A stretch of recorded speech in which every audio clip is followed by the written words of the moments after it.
Bismillahirrahmanirrahim. Assalamualaikum warahmatullahi wabarakatuh. Alhamdulillahi rabbil alamin. Allahumma fasalli wa sallim ala sayyidina wa nabiyyina wa maulana Muhammadin Sayyidil Anbiya'i wal Mursalin wa ala alihi wa ashabihi wa azwajihi wa dhurriyyatihi wa man tabi'ahum bi ihsanin ila yaumiddin, amma ba'du. Bapak Ibu para jamaah sekalian yang disayangi Allah dan dicintai Allah, marilah kita melanjutkan pelajaran kita di dalam kitab Qisasul Anbiya, kisah cerita para nabi dan rasul yang dikarang oleh Al-Imam Ibnu Katsir rahimahullahu ta'ala wa nafa'na bihi wa bi'ulumihi fid din wad dunya wal akhirah, amin. Kemudian disebutkan juga kisah antara Nabi Musa dengan antara Nabi Musa dengan Fir'aun di dalam surah Al-Qasas ayat 32, 37, kemudian 38 sampai 42.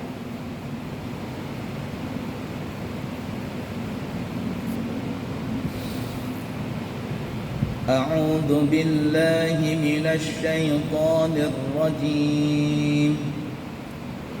بسم الله الرحمن الرحيم.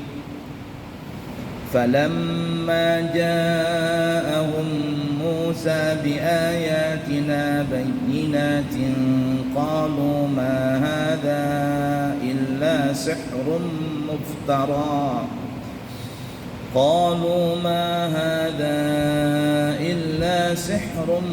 مفترى وما سمعنا بهذا في آبائنا الأولين.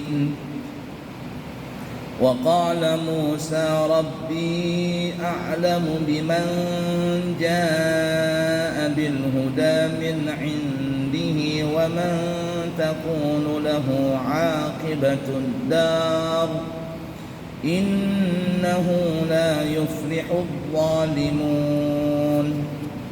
Maka tatkala Nabi Musa datang kepada mereka dengan membawa mukjizat-mukjizat kami yang nyata. Kita sebutkan kemarin ada 9 mukjizat, ya. Tongkat Nabi Musa berubah jadi ular, tangan yang bercahaya, apalagi? Kutu, belalang, kodok, darah, air jadi darah, membelah lautan. Kemudian apa lagi? Angin topan dan membelah lautan. Totalnya 9 itu.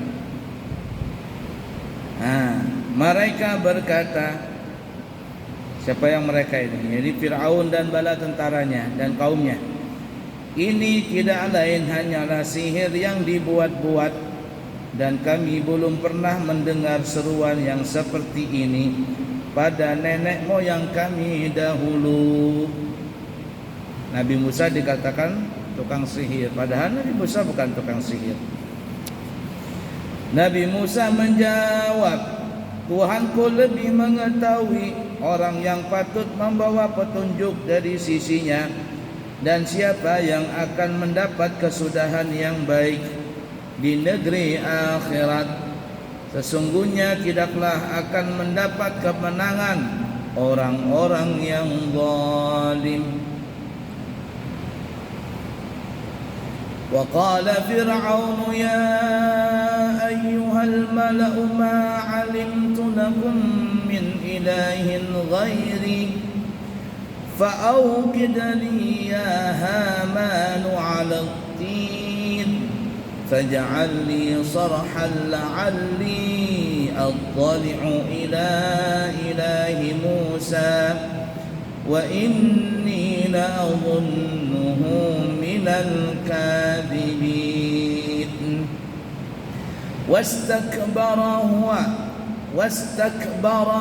وجنوده في الأرض بغير الحق وظنوا أنهم إلينا لا يرجعون فأخذناه وجنوده فنبذناهم في اليم فانظر كيف كان عاقبة الظالمين وجعلناهم أئمة يدعون إلى النار ويوم القيامة لا ينصرون وأتبعناهم في هذه الدنيا لعنة ويوم القيامة هم من المقبوحين.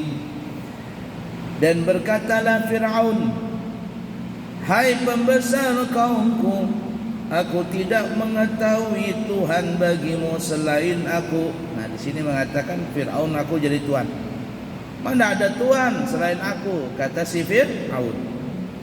Maka bakallah hai Haman untukku tanah liat, kemudian buatkanlah untukku bangunan yang tinggi, supaya aku dapat naik melihat Tuhannya Nabi Musa. Dan sesungguhnya aku benar-benar yakin bahwa dia termasuk orang-orang pendusta. Ada 3 orang yang sangat jahat dan diabadikan namanya di dalam Al-Quran sezaman dengan Nabi Musa. Orang-orang jahat nih, 3 orang. Yang pertama Fir'aun. Ini gambaran adalah penguasa yang zalim, Fir'aun. Saking zalimnya dia mengaku menjadi Tuhan. Yang kedua adalah Qarun. Alhamdulillah. Qarun adalah orang yang kaya. Yang kita pernah ceritakan di sini. Sangatlah kaya Qarun itu. Sebelumnya adalah orang yang miskin. Lalu datang kepada Nabi Musa minta diberikan amalan supaya bisa jadi kaya. Nah, itu repotnya kalau orang datang minta amalan jadi kaya. Sebenarnya kalau sahabat-sahabat Nabi kita datang kepada Nabi Muhammad SAW, mereka datang itu bukan minta supaya jadi kaya. Mereka datang, ya Rasul doakan saya supaya mati husnul khatimah. Doakan saya ya Rasul kalau nanti mati di medan perang. Doakan saya ya Rasul bisa masuk surga. Doakan saya ya Rasul bertetangga dengan engkau di surga. Doakan saya ya Rasul termasuk 70.000 golongan yang masuk surga tanpa hisab. Rata-rata sahabat itu datang kepada Nabi kita itu minta urusan akhirat.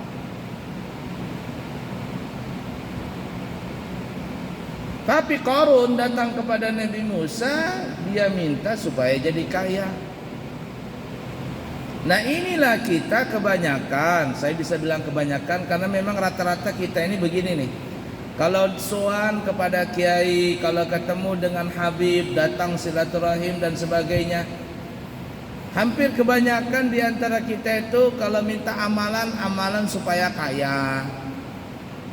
Habib, kiai minta air. Untuk apa airnya? Supaya dagangan laku, lancar, ini itu. Pokoknya urusan dunia semua. Lalu apa bedanya kita dengan Qarun? Lihat sahabat Nabi tidak pernah yang minta yang aneh-aneh. Semuanya urusan akhirat. Minta diampuni dosanya, minta didoakan sama Nabi supaya Allah mengampuni dosa mereka.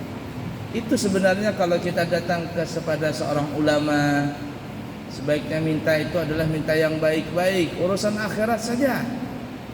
Minta dibukakan hati supaya dapat hidayah Allah, minta didoakan supaya diampuni dosa. Itu yang baik. Dituntun untuk mendapatkan ilmu, itu yang baik. Itu yang baik. Tapi terbalik. Datang ke kiai, datang ke ustaz, datang ke guru, datang ke ulama, hampir rata-rata urusan dunia saja yang diminta. Nah, Qarun ini yang kedua adalah gambaran orang yang kaya tapi dia lupa daratan. Jadi lupa dengan kekayaannya bahwa itu adalah sementara. Dan yang ketiga Haman. Haman ini adalah orang yang pintar lah, cendekiawan lah, ya, arsiteknya Fir'aun supaya bisa membangunkan istananya Fir'aun.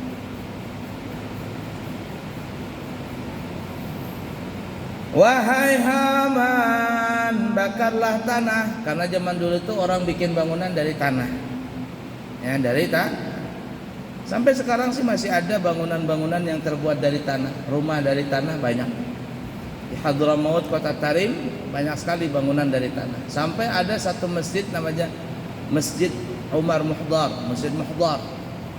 Ini Masjid Muhdar ini adalah masjid yang terbuat dari tanah dan menaranya itu adalah menara yang paling tertinggi sedunia yang terbuat dari tanah. Menaranya tinggi, paling tinggi sedunia yang terbuat dari tanah, mungkin setinggi kubah kita ini mungkin, ya, tinggi sekali. Terbuat dari tanah. Berapa abad sudah itu, sampai sekarang masih utuh, masih kuat. Nah, terbuat dari tanah. Wahai Haman, bakarlah tanah, kemudian buatkanlah untukku bangunan yang tinggi, supaya aku dapat melihat Tuhannya Nabi Musa, dan sesungguhnya aku benar-benar yakin bahwa dia termasuk orang pendusta. Perhatikan ini. Fir'aun menyangka Allah Tuhan kita, yaitu Tuhan Nabi Musa juga Allah. Fir'aun menyangka Tuhan kita itu di langit. Makanya Fir'aun minta dibuatkan kepada Haman, arsiteknya, orang yang pandai pada saat itu, untuk dibuatkan bangunan tinggi. Padahal Allah Subhanahu wa ta'ala tidak berhajat dengan tempat, termasuk Allah bukan di atas langit. Jadi kalau ada yang menyangka, orang-orang yang menyangka bahwa Allah itu di atas langit, maka dia sama pemahamannya dengan pemahaman Fir'aun. Fir'aun menyangka Tuhan di atas langit. Ada enggak orang zaman sekarang katanya, di mana Allah? Fis sama, di langit katanya. Aina Allah? Di mana Allah? Katanya di langit katanya. Allah di atas langit. Nah, ini bahaya nih. Orang yang mengatakan Allah di atas langit itu sama dengan pahamnya Fir'aun, yang mana Fir'aun menyangka bahwa Allah di atas langit. Nah, laisa kamitslihi syai'un wa huwas samiul basir. Allah tidak menyerupai dengan sesuatu makhluk apapun juga, dengan sesuatu apapun juga, baik dalam sifat, asma, af'al atau zatnya. Nah, hati-hati. Jadi kalau ada yang mengatakan Allah di atas langit, maka fahamnya itu sama dengan faham Fir'aun. Na'udzubillahi min dzalik. Dan Fir'aun adalah orang penghuni neraka.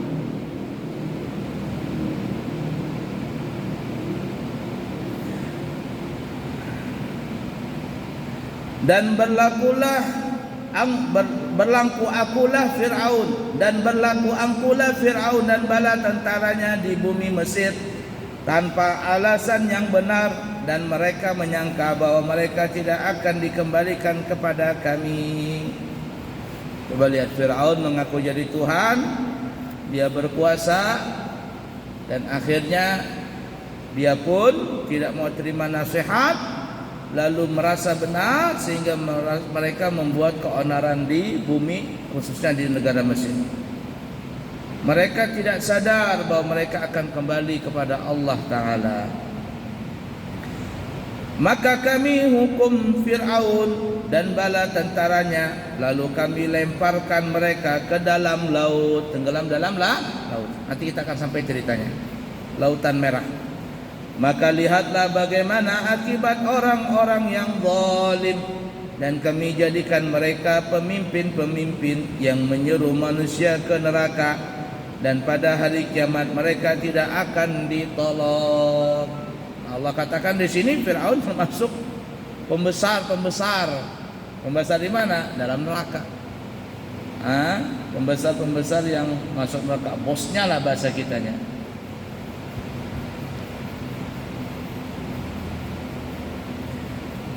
Dan kami ikutkanlah laknat kepada mereka di dunia dan pada hari kiamat. Mereka termasuk orang-orang yang dijauhkan dari rahmatnya Allah. Baiklah ya.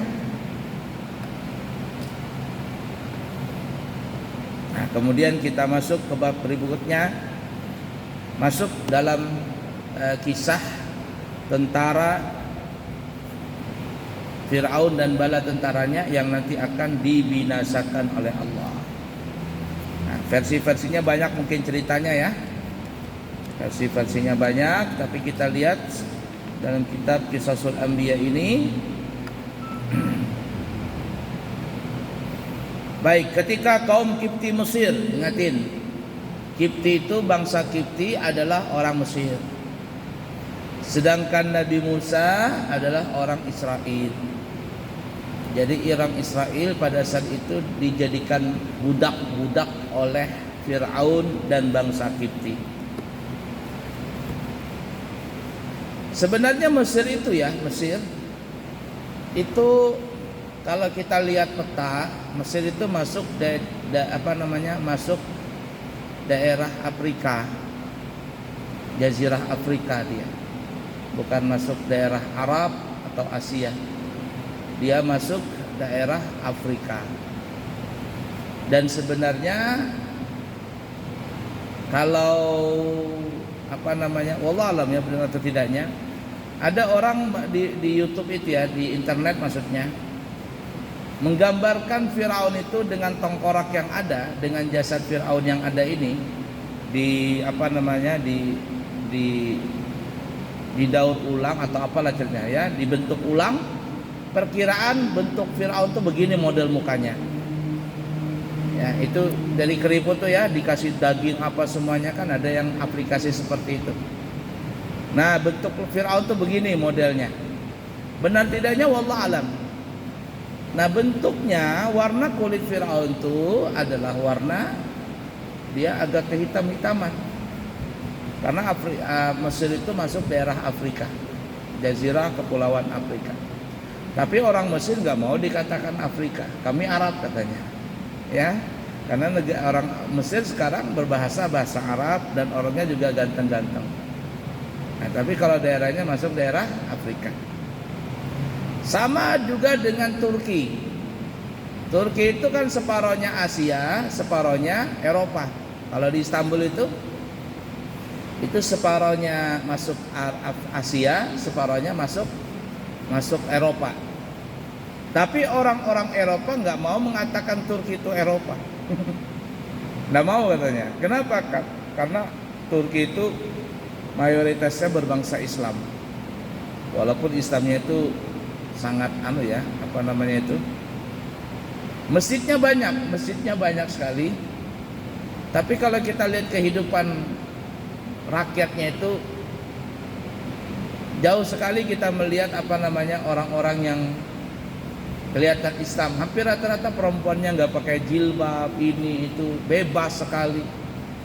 Ya, makanya yang waktu saya ke Turki, pemandunya katanya kami ini orang Asia, tapi gayanya gaya Eropa, Eropa. Semuanya mobil-mobilnya banyak Eropa.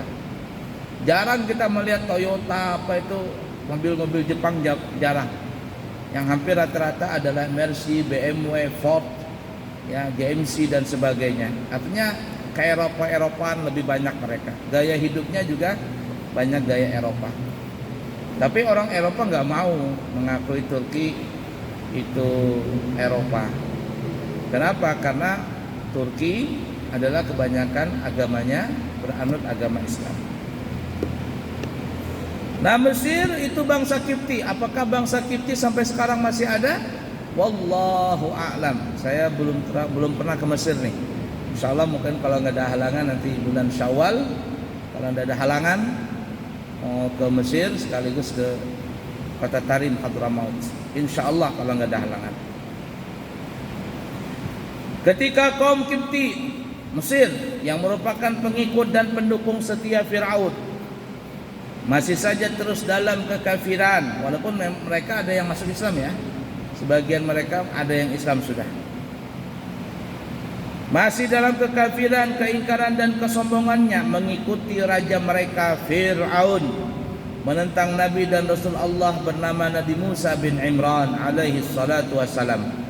Maka Allah menegakkan hujjah-hujjah yang besar kepada penduduk Mesir yang membuat mereka tak berdaya, serta memperlihatkan kepada mereka berbagai kejadian luar biasa yang dikenal dengan mukjizat, yang membuat mata mereka terbelalak dan akal mereka kebingungan. Namun sekalipun begitu, hal tersebut tidak membuat mereka juga jerak, tidak membuat mereka takut atau berhenti dari kekafiran dan kembali kepada jalan Allah. Mereka tidak ada yang beriman, melainkan hanya sedikit saja. Jadi hampir mayoritas bangsa Kipti waktu itu tidak beriman, hanya sedikit saja. Karena mereka pun kalau beriman itu tidak berani terang-terangan. Kenapa? Karena kalau beriman terang-terangan habis, akan dibinasakan oleh Fir'aun. Fir'aun kejam, jangankan orang lain, istri sendiri, Siti Asiyah yang pernah kita ceritakan, Siti Asiyah istrinya. Tapi Siti Asiyah ini walaupun istri Fir'aun, Siti Asiyah tidak pernah dinodai oleh Fir'aun, dijaga oleh Allah.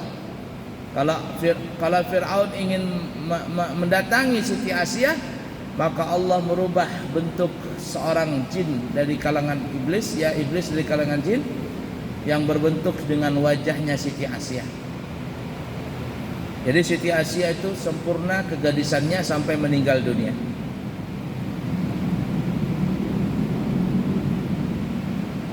Nah, itu kejamnya Fir'aun. Jadi kalau ada yang ketahuan beriman, habis dibinasakan oleh Fir'aun. Ada yang mengatakan bahwa yang beriman di antara mereka itu hanyalah istri Fir'aun saja. Ini yang baru kita katakan. Mengenai kabar beritanya tidak diketahui oleh ahlul kitab seseorang mukmin dari keluarga Fir'aun. Sebagaimana yang telah dikemukakan kisahnya, petua-petuanya, usulan-usulannya ketika berada dalam forum musyawarah bersama komunitas para pengikut Fir'aun. Ya. Kemudian ada seseorang laki-laki yang datang dari ujung kota yang kita sebutkan kalau kemarin itu adalah salah satunya adalah keponakan atau sepupu sekali dari Fir'aun. Intinya Siti Asiyah itu beriman walaupun Ahlul Kitab, bubuhan Ahlul Kitab mengatakan tidak beriman. Tapi kita meyakini Siti Asiyah adalah orang yang beriman dan diabadikan. Siti Asiyah itu diabadikan dalam Al-Quran tentang keislamannya. Ya, jadi itu yang jelas kita sebutkan ceritanya kemarin itu ada dua ya. Pertama Siti Asiyah dan yang kedua adalah sepupu sekali atau keponakan Fir'aun. Itu yang jelas beriman. Itu pun mereka diam-diam supaya tidak ketahuan oleh Fir'aun.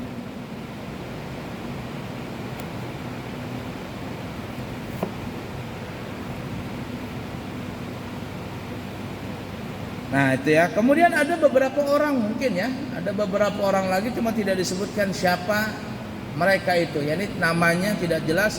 Cuman mereka diyakini adalah orang Kipti.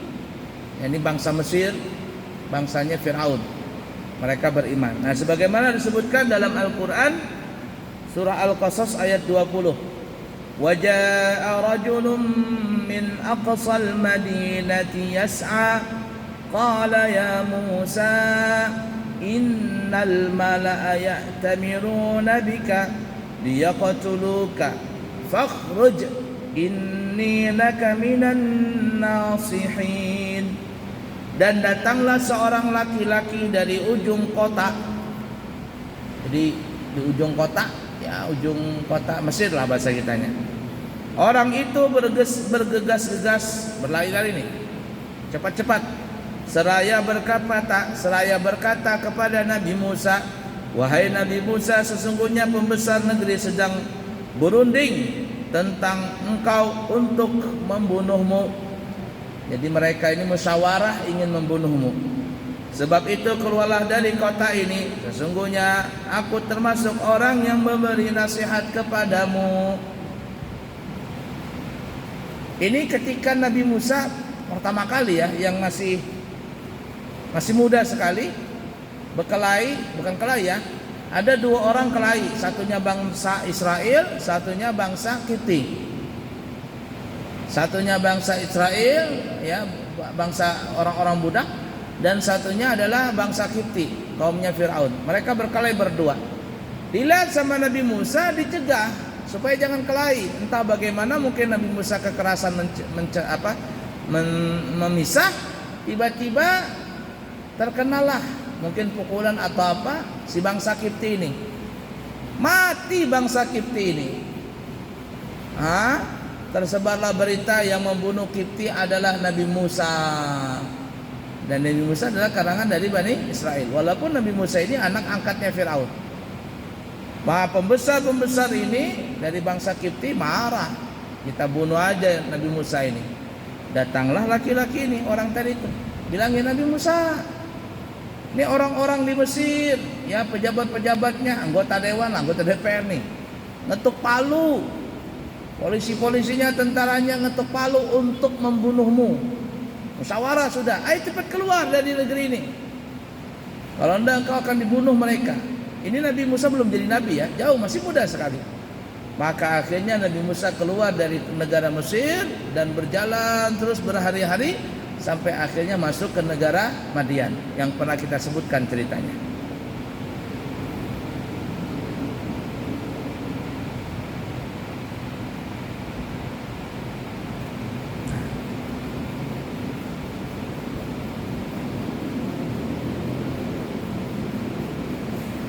Menurut Ibnu Abbas, Abdullah bin Abbas ya,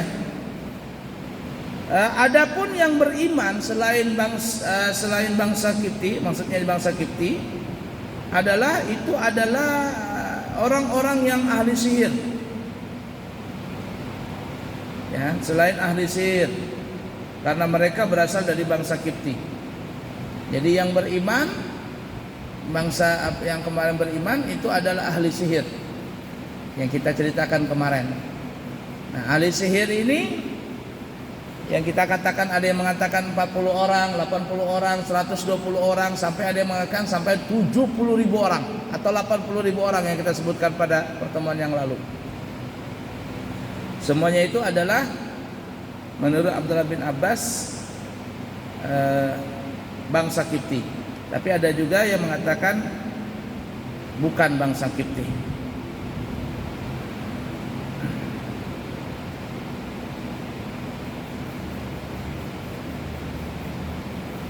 Nah, jadi ada tiga ya pendapat. Sebagian mengatakan ahli sihir itu bangsa Kipti, sebagian mengatakan bukan bangsa Kipti, bukan juga Bani Israel, tapi sebagian mengatakan sebagian ahli sihir itu adalah bangsa Kipti, tapi ada juga sebagian bangsa Bani Israel.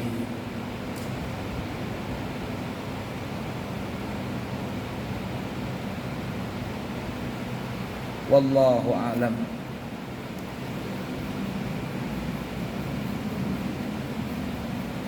Baik, gimana kelanjutannya? Insya Allah nanti kita sambung di kesempatan yang akan datang ya.